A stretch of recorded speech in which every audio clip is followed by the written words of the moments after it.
Hi everyone, in today's video we're making our own homemade vanilla chai latte using vanilla chai leaves from Porterhill Tea Company.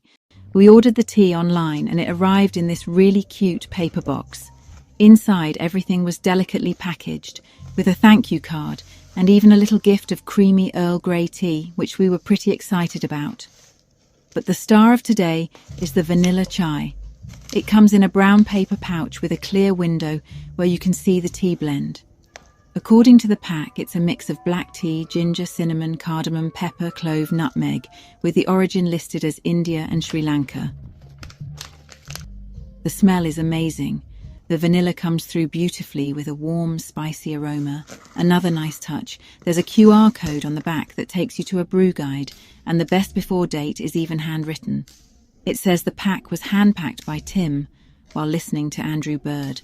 No idea who that is, but I love the personal detail. So, to make our latte, we brewed 1 tablespoon of the leaves in a French press with S cup of hot water, about 250 millilitres, letting it sit for about 5 minutes.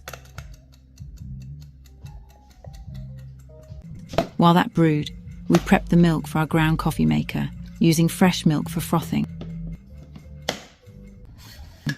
Once the tea was ready, we poured it halfway into a cup. Next, top the tea with Latte Machiato, which is simply frothy milk with a dash of coffee.